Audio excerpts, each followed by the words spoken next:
Mais ce soir, nous ne sommes pas là seulement pour l'expo, nous sommes pour la présentation du Parler quinois avec les éditions Beaucoup, le cri Beaucoup, avec les illustrations d'Arsène Laurent qui est là devant.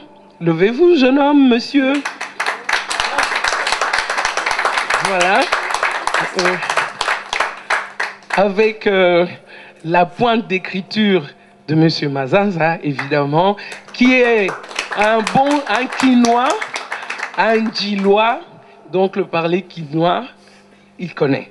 Donc d'avant l'indépendance, de pendant sa jeunesse, et puis de maintenant. Ce qui fait qu'il se baladait, comme il a écrit, il est entré quelque part, il a entendu de l'argot, d'Indoubil, et puis il n'a pas compris ce que ces jeunes-là voulaient dire. Alors il s'est dit, ah bon, donc ça évolue. L'argot évolue selon le temps. L'argot de Kinshasa, Matonge Kinshasa n'est pas l'argot de Matonge Bruxelles, l'argot Lingala de Ottawa, ou d'ailleurs, donc ça veut dire que où que l'on se retrouve, on adapte cet argot aux besoins de la vie de la société dans laquelle on est. Donc, pour mettre un lien avec notre exposition Le Pagne, vous savez qu'à Kinshasa, bon, à part la crise, comme disait Mobutu, crise, la rigueur, batata, babamba, à part la crise, la trilogie, la femme, la musique et la mode, c'est elle qui règne à Kin. Et évidemment, dans l'argot quinois, ce seront ces trois, notamment, cette trilogie-là que l'on va retrouver dans tout l'argot. Quand on dit Nzélé, c'est mademoiselle, mais on a coupé zélé. Donc cet argot reprend du français, reprend de toutes les langues du Congo, transforme parfois un mot qui a un certain sens en français, par exemple bourreau. Mais vous savez, le bourreau, c'est celui qui coupe la tête. Mais bourreau devient à Kinshasa celui qui est gros. Faites le lien, je ne sais pas. Enfin, c'est ça l'argot. Et alors, vous avez éperdument. Mais je pense que ça vient du français éperdument. Donc être amoureux éperdument ou avoir un chagrin éperdument. Et alors c'est devenu éperdument. Et ça veut dire qu'on est un peu perdu, qu'on est un peu mal dans sa peau, qu'il y a un problème là derrière. Embrouillement. Donc c'est vrai que ça veut dire l'embrouillement du français, mais embrouillement à Kinshasa devient un malentendu, devient on avait un projet, mais moi je passe derrière vous et je vais dire à la personne qui doit nous sponsoriser, par exemple, ah mais non, ne le recevez pas. Zizani, donc embrouillement prend toute une dimension vraiment différente de ses racines. Donc, je ne vais pas prendre la place de M. Mazanza. Je ne vais pas commencer à lire page par page, je vous laisse découvrir. Et depuis qu'il a sorti le livre, du coup, depuis que le livre est sorti, du coup, tous les jours, nous tous, les amis, on se balade en découvrant un nouveau mot. Ah, mais il avait oublié. Ah, mais il a oublié. La dernière minute, moi qui adore me balader en Matonge, j'avais dit un jour, ah, j'ai ouvert une agence. Il me dit, quelle agence? J'ai dit l'agence Mitelengano, donc l'agence de l'errance. Donc, quand j'ouvre l'agence, ça veut dire que je me balade à Matonge, je suis avec mes copines, on boit un pot, on discute, on dit tel a dit, mais non, de l'autre on n'a pas dit. Eh bien, ne le dis surtout pas. Aujourd'hui, c'est le 12 du 12-12. C'est l'anniversaire d'Irène. Et qu'est-ce qu'on fait? Et voilà. Donc, ça, c'est l'agence Mitelengano. Voilà. Donc, ah, il a vite repris. Vous trouverez l'agence Mitelengano là-dedans. Et j'en passe. Donc, ce soir, je vous laisse avec M. Mazanza. Si vous avez des questions, posez-les. Si vous avez des nouveaux mots, ajoutez-les. Après ça, nous aurons un petit verre de l'amitié. Je tiens à remercier tous les amis qui sont venus, qui parlent lingala, qui parlent quinois, ou qui l'apprécient à leur manière.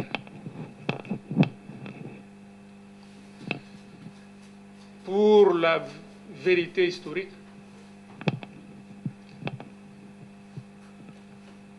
Le salon de coiffure où j'ai eu la révélation.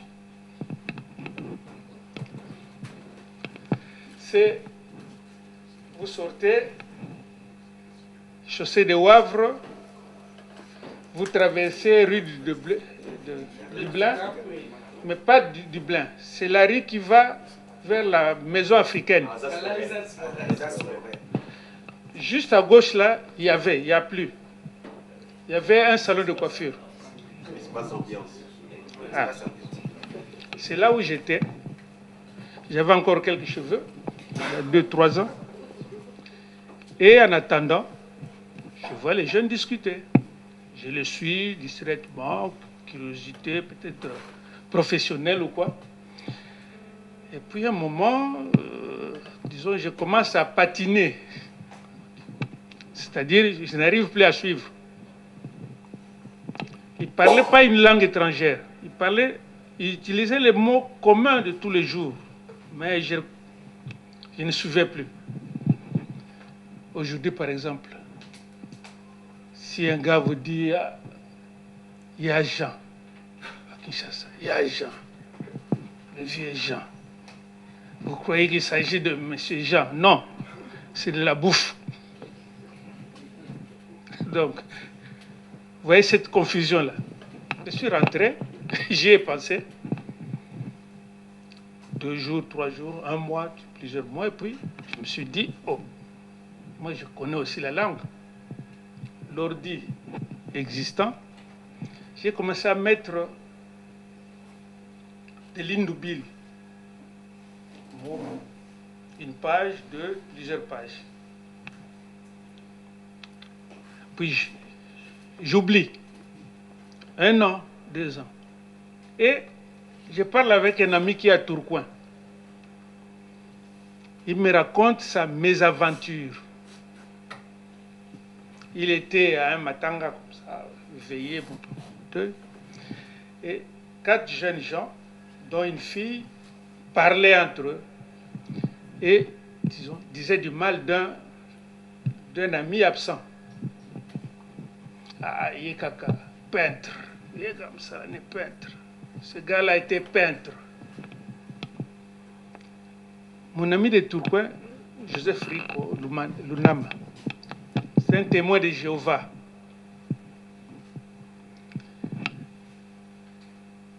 Il saisit l'occasion de faire la morale aux jeunes gens, vantant le travail manuel, que celui-là avait trouvé sa voie et qu'il fallait plutôt le féliciter au lieu de se moquer de lui. Et il dit, et du coup, les jeunes gens se sont regardés. Non, m'ont regardé, se sont regardés, ils se sont mis à rire. Lui n'a pas compris. Et la fille dit, ah, papa, je vois que vous ne comprenez pas. Parce que peintre, Moyibi, c'est un voleur. C'est-à-dire, un faussaire. François dirait un faussaire. Il trafique les chèques, les documents, tout ça. C'est ça être peintre. Il me dit, j'étais confus, gêné, et enfin, j'ai rigolé avec les autres parce que je ne pouvais pas présenter les choses au petit là. J'ai pensé, j'ai dit, je dois écrire quelque chose. J'ai repris mon texte, comme c'est dans l'ordi, on le trouve toujours. Mais je constate, en relisant les mots, il y avait des lignes d'oubli, c'est-à-dire, en gros, de l'argot. Vous donnez le mot, vous donnez le sens, ça s'arrête là. Je vais le faire dans l'atmosphère de chez nous.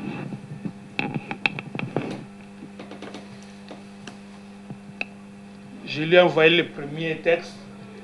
Elle m'a donné son avis. Puis, j'ai restructuré. J'ai appelé Cornelis, je ne sais pas s'il est là. Je lui en ai parlé. Et nous avons commencé à faire le texte. Mais, pour raconter l'histoire de Kinshasa, il faut remonter très loin. Quand on est quinois,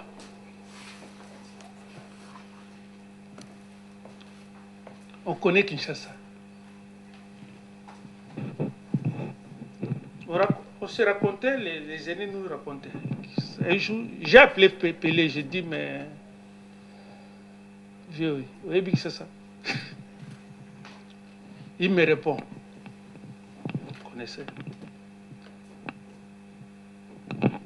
Je vérifie, je parle avec Wivine. Tu connais Kinshasa? Oui, c'est le personnage légendaire de Kinshasa, très grand, vêtu en blanc, et qu'on pouvait rencontrer la nuit, très tard la nuit. Mais personne ne l'a jamais rencontré.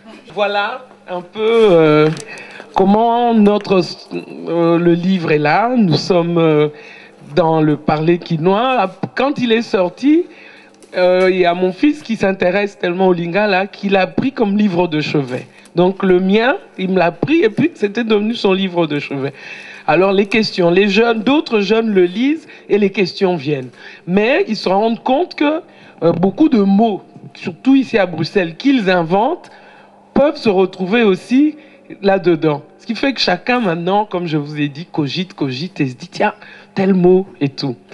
Des manières, comme pour les garçons, comme pour les filles, qui font partie des habitudes du quinois. Bon.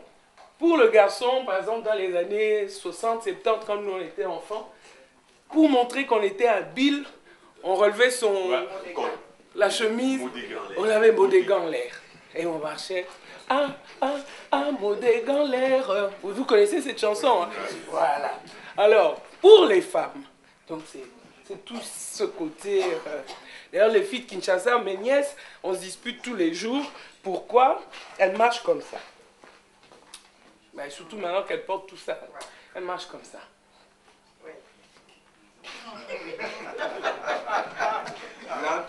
Mais toi, tu viens d'Europe. Hein? Ici, si moi je marchais comme ça, on croirait que je... Mais non, alors elles sont là. Salle, j'espère... Maman Césarine est prête avec son petit cocktail, la musicale et tout ça. Bonne soirée à tous.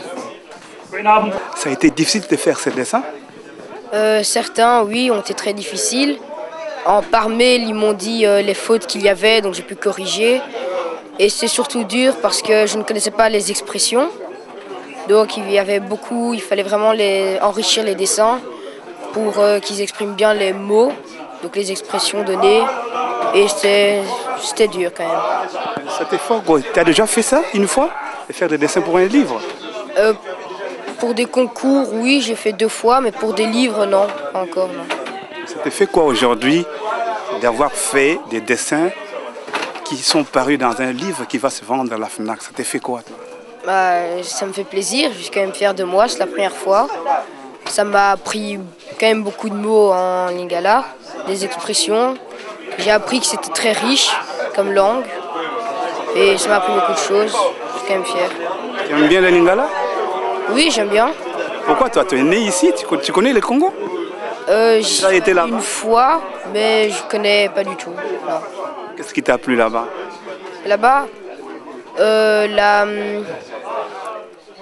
c'était très actif, on va dire.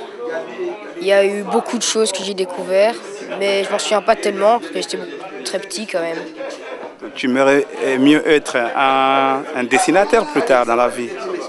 Dessinateur, non. Non, j'aimerais pas vraiment être dessinateur. Continuer dans le dessin, sûrement, mais dessinateur, non. Mais alors, qu'est-ce que tu dis à tous ces gens qui nous suivent à Kinshasa et partout dans le monde? Est-ce que tu as un message pour les gens qui vont lire les livres? Je les conseille de lire le livre, bien sûr. Je trouve que ça vaut le coup, ça raconte l'argot, donc comment dire ça? Est-ce que... Oh non, vous pouvez. Et tu peux te présenter, c'est quoi ton nom et ton nom de famille et puis quoi? C'est Laurent Arsène, j'ai 12 ans. Tu étudies aussi? J'étudie là, oui. Dans quelle école? À la Vallée Bailly. en deuxième D.